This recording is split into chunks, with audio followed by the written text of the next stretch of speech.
So in these final two chapters, we'll be talking about how to treat tic disorders. In this section, I'll be talking about education, some lifestyle changes, and complementary and alternative medicine treatments. And in the final chapter, we'll talk about habit reversal training and some specific medications. The first part is education, how that fits into the comprehensive treatment plan for children with tic disorders. Now, if you remember, one of the most disabling parts of tic disorders for children are the social implications of it, being teased and bullied. So what can be done are things like classroom in-services. There's programs for teachers to introduce tic disorders to other children in a non-threatening way, to discourage bullying and to encourage things like empathy and understanding differences in people.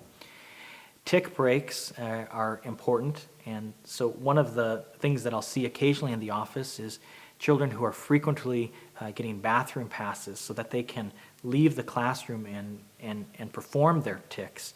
The problem with tic disorders often is the premonitory urge or that sense of having the tics. If the children don't do their tics, this premonitory urge will tend to build and build. Children will say, like, I feel like I'm going to explode inside if I suppress my tics anymore. So they'll get up and go to the bathroom so they can tic, and maybe even to the point where they're getting in trouble in the classroom for having too many bathroom breaks. Other things like special testing accommodations. For example, it may take a child with a tic disorder longer to complete a test, or even a special testing environment.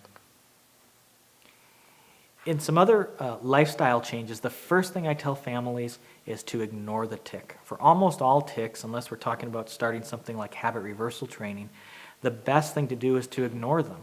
And it's okay, what I tell families is it's okay if the tic bothers you, especially if you're trying to have a relaxing dinner or you're sitting at a movie and your child has some sort of vocal tic.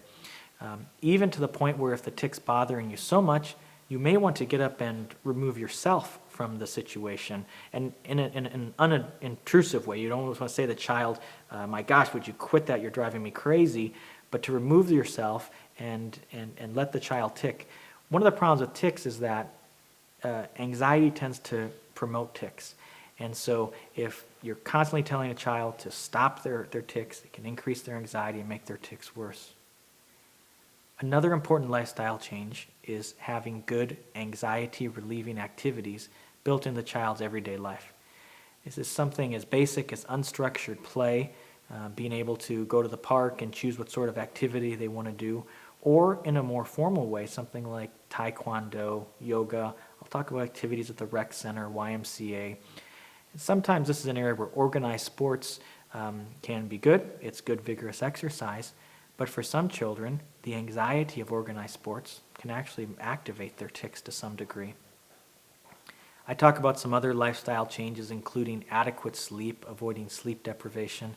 Might talk a little bit on sleep hygiene, which is a way of preparing your body to go to sleep every night. And then finally, some alternative medicine treatments. Unfortunately, for tic disorders, there's no good evidence-based alternative medicine treatment. There's some emerging studies talking about things like magnesium and B6.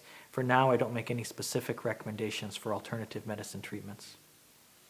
When tics become more disabling, that's when we move to the next step, what I'll be talking about in the next chapter, things like habit reversal training and specific medications for tic disorders.